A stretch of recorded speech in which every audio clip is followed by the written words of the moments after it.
it's like a superhero procedural. Yes, right? Like you're exactly. getting the play-by-play, the moment-by-moment.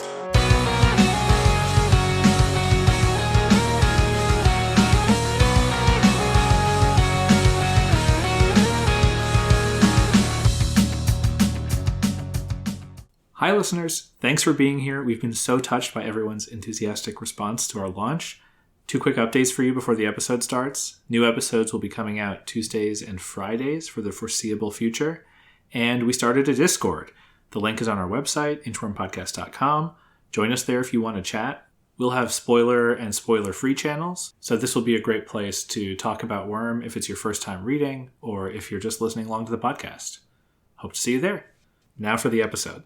Welcome to Inchworm, the podcast where we're inching through Worm. I'm Jenny. And I'm Ted. What did we read today, Ted? Chapter 1.2. Gestation 1.2. That's right. Still in the first arc. Yep. In fact, this is only the second chapter. So you probably haven't lost track yet.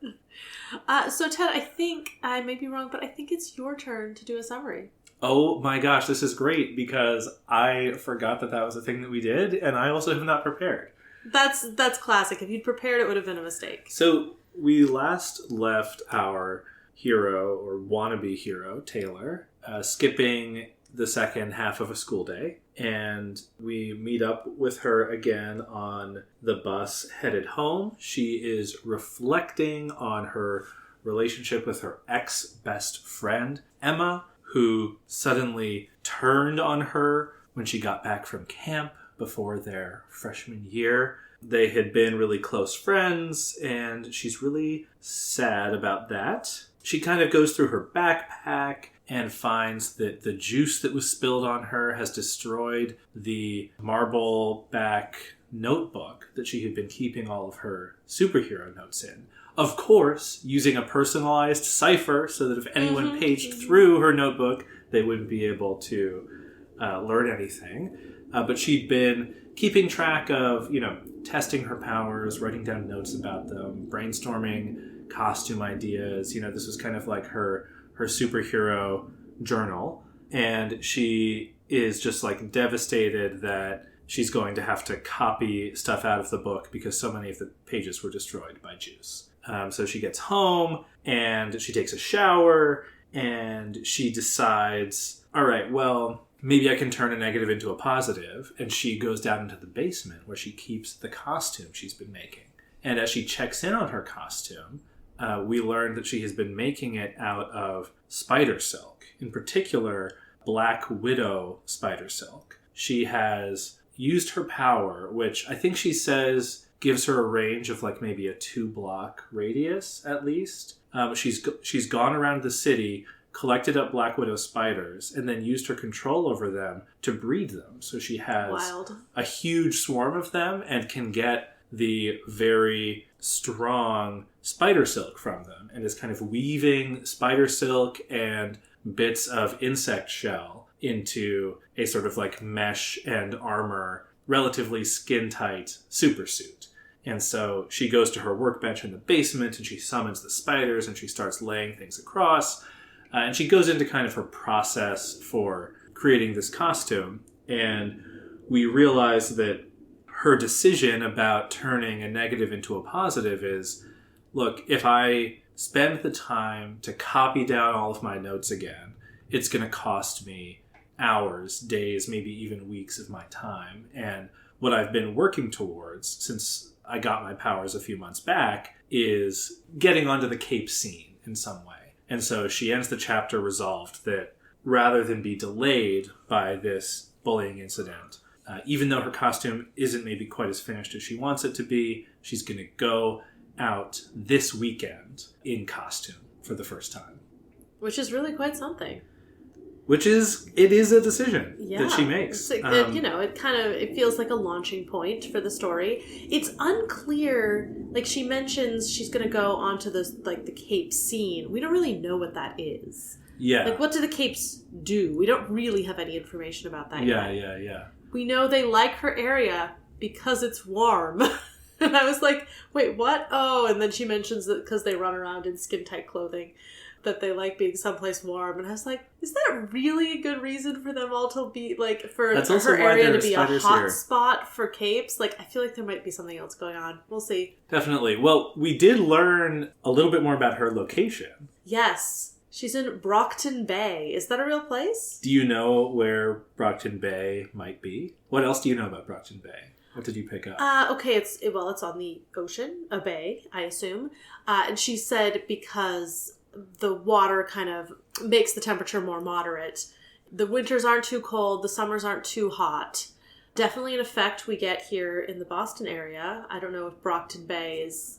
I mean, we do have pretty cold winters. Our summers aren't too bad. I don't know if Brockton Bay is supposed to be Boston. It doesn't seem to quite fit. It's not Boston. Yeah. Boston exists in Warren, USA. I'll say that for sure. Okay. However, are you familiar with Brockton, Massachusetts? Oh, not really. I mean, I know that it's a place, but... Yeah. So Brockton Bay is a city south of Boston. Oh. In the Brockton area. So he didn't change the name, he just added a bay to it. I mean, I don't know exactly, and I'm not sure there's a specific... Didn't she say it was like a tourist town? Is Brockton a tourist destination? I mean, we don't know a lot about differences between this world and ours. That's true. I don't know a lot about Brockton either, so, you know. Yeah.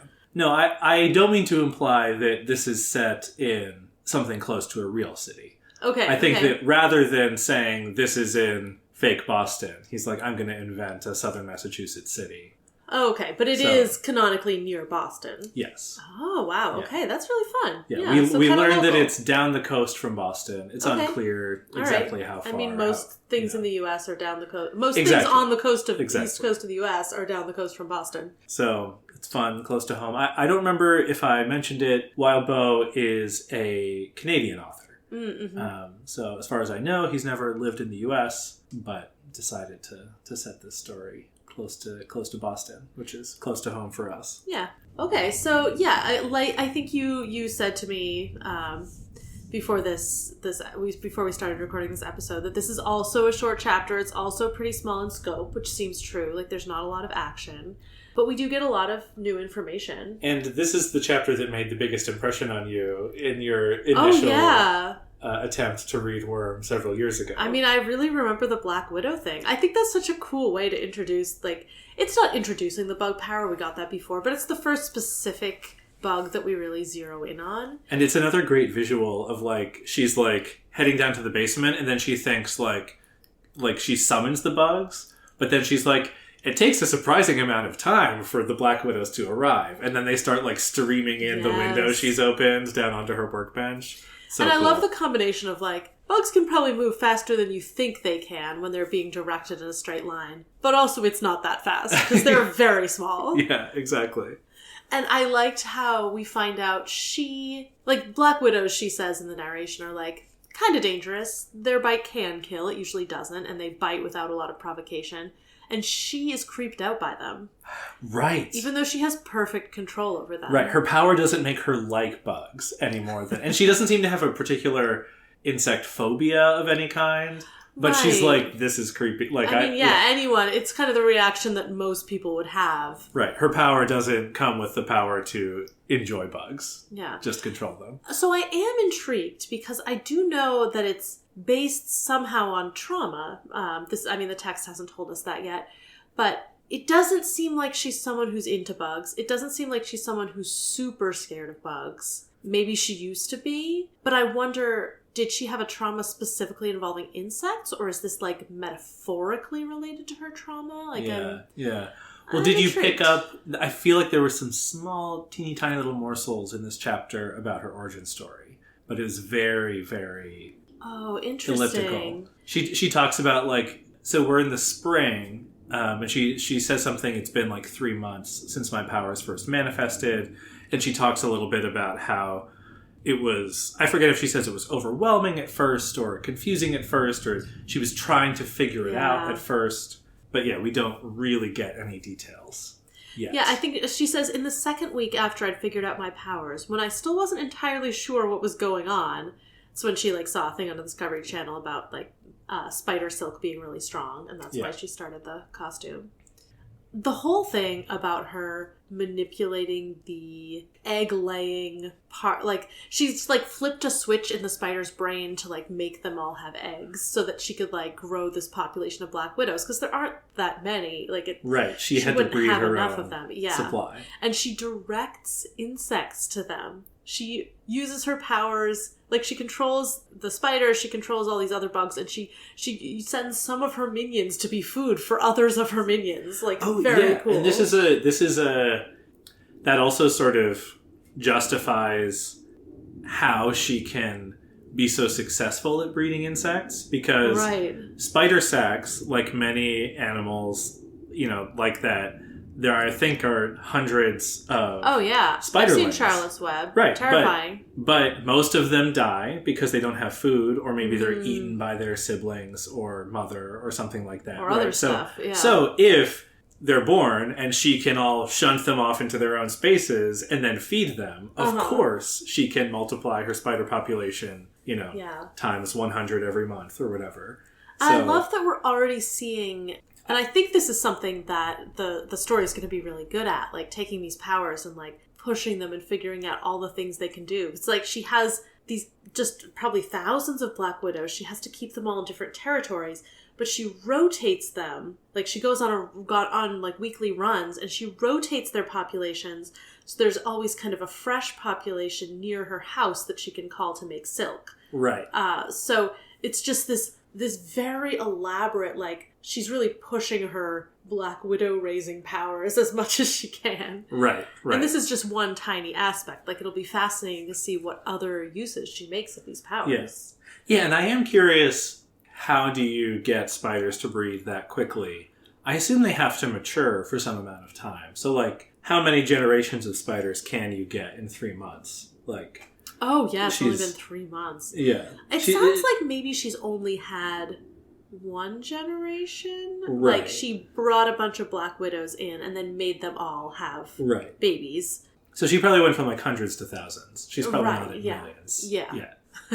Which also makes me wonder how many insects or bugs she can control at once. Like, could she control millions? She probably couldn't do, like, I don't think the human brain has the capacity to do individualized control of millions of things, but like as a swarm, maybe, if she's giving them all the same instruction or breaking them into chunks or something. I don't know. I wonder if there's like an upper limit. That would be interesting to find out. Right. Yeah, for sure. Well, we got a glimpse of her costume. What did you think of it? It was creepy. I was eating dinner and I was regretting it. The description of the fabric was just like kind of gross. I think it's like yellow-gray silk. The fabric was a dirty yellow-gray, which I'd already been reading about the spiders spinning their silk, so I think it just compounded.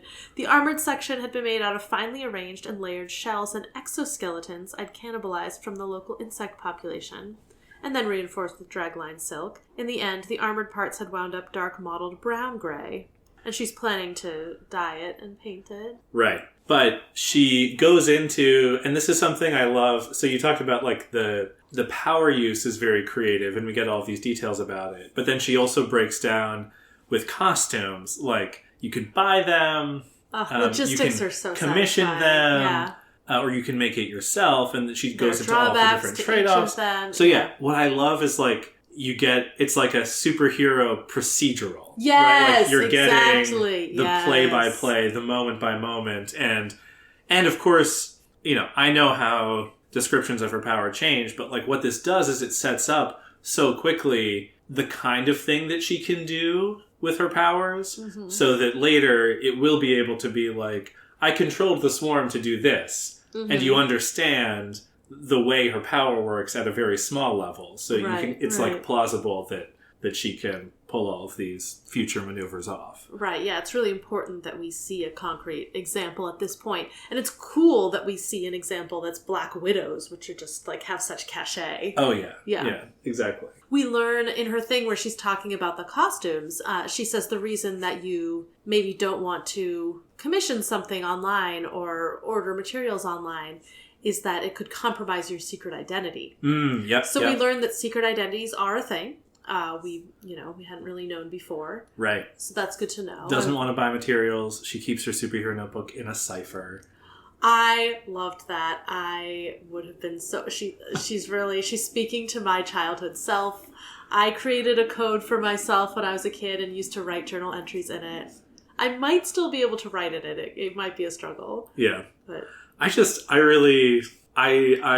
vibe with teenage Taylor so much. Like, the other thing that jumped out at me was when she's taking a shower and she's really upset.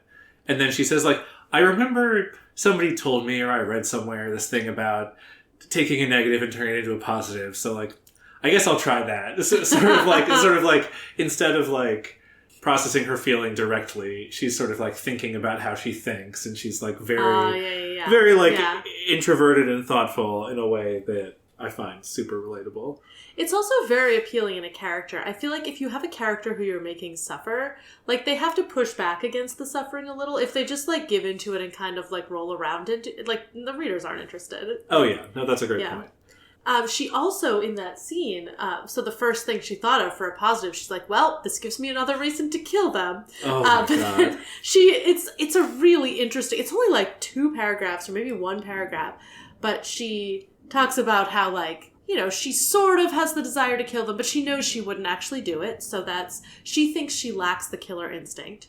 But, oh, yeah, I'm curious what you make of that, but keep saying that. I mean, it really felt like the kind of thing we were going to look back on later. I was like, I saw that, I was like, is she going to have to kill someone? Is she, like, will she find out she's incorrect, that she lacks a killer instinct? Who knows? She might find out she's correct. It could be a problem. We don't know. But then she goes on to say, like, I'd be more likely to harm myself than them. And I was like, whoa, okay. And she talks about how having a power is basically like always having a loaded gun on you. And then she makes a joke, which I like, which she was like, my power's not that good, so maybe it's like having a taser. Which is very funny. And as a side note, did make me think, like, she says her power is not that good. I bet her power is going to be really good. Like, I bet the uses she makes of this will turn out to be really intense, which I love as a trope.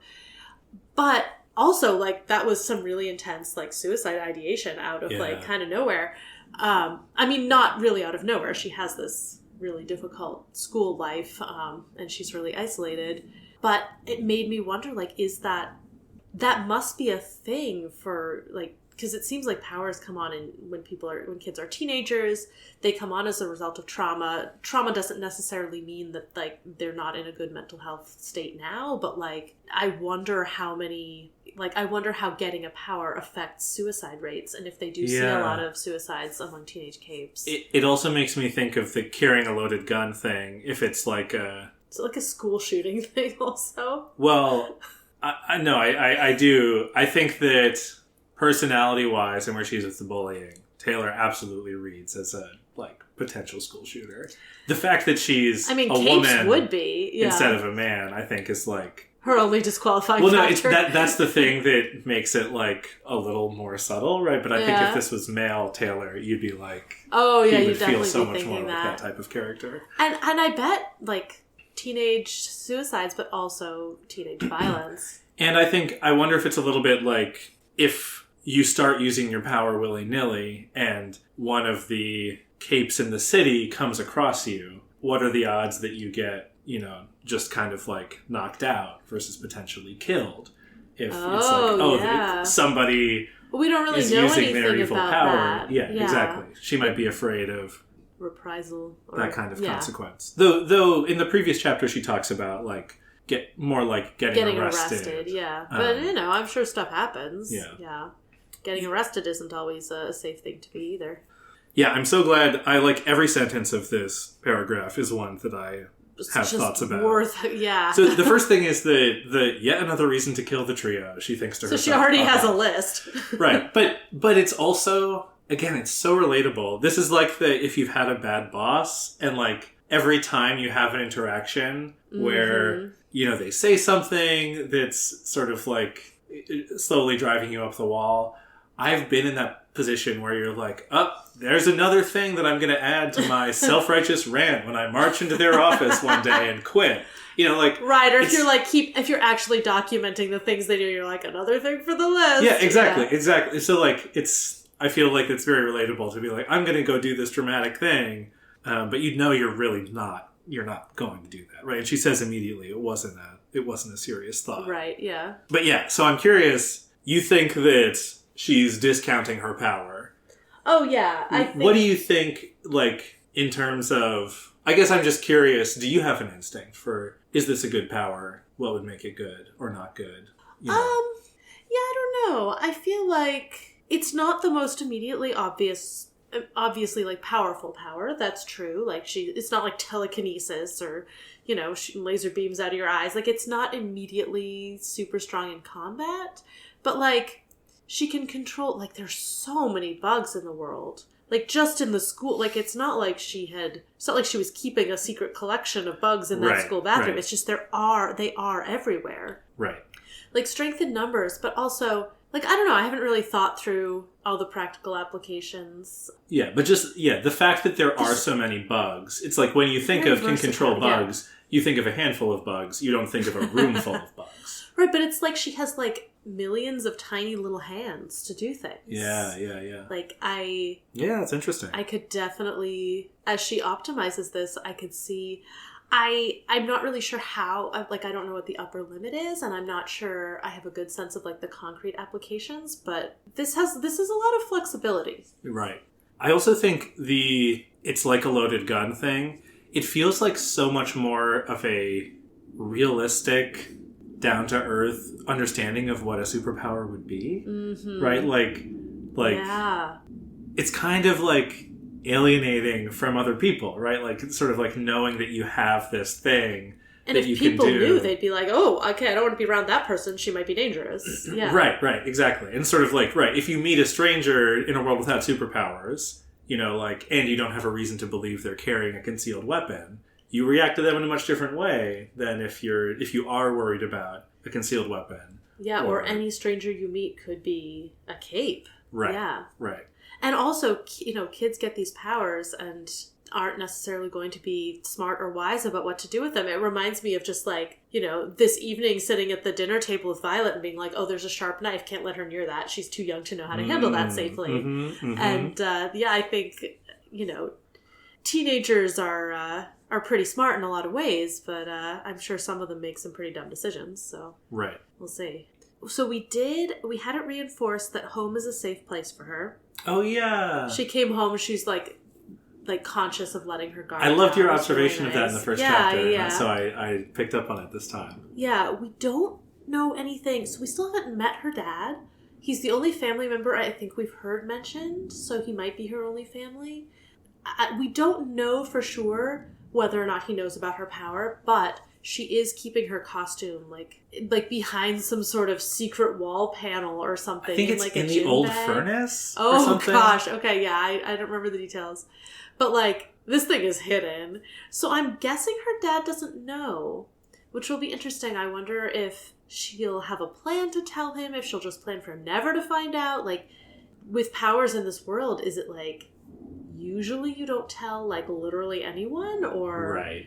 I mean, it's also just a very teenage thing to, like, develop this unusual thing and then not tell your parents about it. Like, that feels intuitive. But right. I wonder if there's more to it than that. If, like, she's really, like, doesn't want him to find out. I don't know. Yeah, it'll be interesting. Interesting to see. So, other things I'm wondering about, we find out a little more about what happened with Emma. This is the former best friend who's now one of her bullies. She said she got back from, like... was she at like nature camp or something? And all of a sudden this person she had been best friends with for, I don't know, her entire childhood. They're going over to each other's houses, swapping weekends. Oh, like that's so sweet. Yeah, they're not like throughout middle school. Yeah. And like their parents are like, they're like sisters. And like she's just suddenly not speaking to her and has this new best friend. And that's not like, that's what happened, but we still don't know why it happened. Like, that's not an explanation. That's just what happened from Taylor's perspective. Like, and Taylor's like, she's like, I know best friends aren't that important, but she was my best friend. And I'm like, Taylor, it's okay. I know in high school having a best friend isn't cool, but once you're an adult, you'll understand. I don't think that's what she said even. I think she said, I know they don't sound important, but actually they really are. No, like, right. But yeah, she feels defensive about it. Yeah. But yeah, she talks about there's an intimacy to it, but not in a rude way. And I was like, what wording? Yeah, I know. What did you make of that? I read it as sort of a no homo remark. That's how I took it too. Yeah, like she like used the word intimacy and then was like, "Oh, but it wasn't sexy. Like it wasn't that kind of intimacy." I also wonder if she's a bit of a late bloomer. I think so. Because like not in a rude way. It was like, what a weird characterization of like romance or like sex, like that's as it being rude. Yeah, it feels a little childish, which is appropriate for some 15-year-olds. It makes sense. Yeah. But yeah, so we still don't know what happened with Emma. I really hope there's more to the story. I assume there is, because why would we get the story if there's not more to it? Oh, can we just talk briefly about how strong spider silk is? So, like, I don't know to what extent this is... Like, I'm not a material scientist, so I don't really know to what extent this is realistic. Yeah. But I did the tiniest bit of research into this, and I know that people say, like, spider silk is stronger than steel. But that only refers to like certain properties. Right. And so I think the way that she would make it would have to be pretty stretchy and there'd be multiple layers and things like that. Is spider silk stretchy? Oh, well, I mean, I don't know. Maybe the way you construct it could be somehow. I guess if you don't stretch it out, then it's going to have a lot of give if you got because it's supposed to be. Oh yeah, and it's supposed to be skin tight. Like that's the whole super or cape uniform thing. Super aesthetic. Though she is skin tight, but then she has like the armor plating type of stuff. Yeah. I think what she says is, I don't know if it could stop a bullet. Like I kind of hope it does, but I haven't like tested that. I guess how would you know? But she was having trouble cutting it with an X-Acto knife, which is so cool. But I did see one group of scientists wove a spider silk like shirt or vest, but it took 1 million spiders and 8 months. So, I want to give Taylor some credit. She does have 1 million spiders. Yeah. No, well, some credit for if you can control them. It would be better, certainly. It would be better. It could go faster, that kind of thing.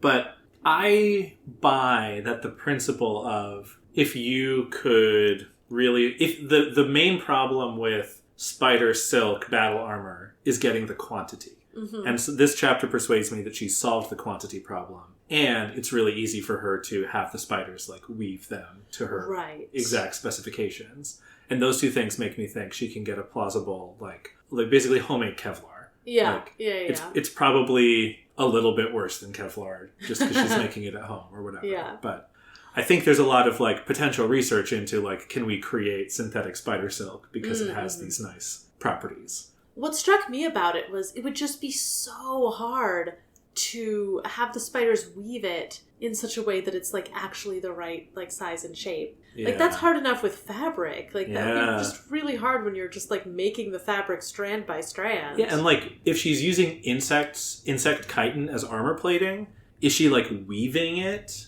Like tiny little, almost like chainmail or like scale mail. Reinforced with like guidelines, like the spider silk. Lines. Yeah, that's fascinating. Lots of very, very fine, meticulous work. Yeah, that's like an alternate history or like future for her, where she just like goes into weaving and like has like a spider silk factory. Right. That would be hard because of the territorial thing, but she talked about professional capes must have somebody who makes them their costumes. Right? Yeah. And I was thinking there are so many, like, obviously the woman in The Incredibles is the one that comes to mind. But, like, I feel like the person who makes the superhero costumes is, like, a genre staple. Yes. Right. Yes. And I think Taylor could have a career if she decided she just wanted to, But on the other hand, no one's going to want to buy the yellow, brown, and gray. She'd have to dye it first. Yes. Yeah. But yeah, I mean, she seems like she would be so bad at marketing herself. Oh my gosh. She's just so awkward.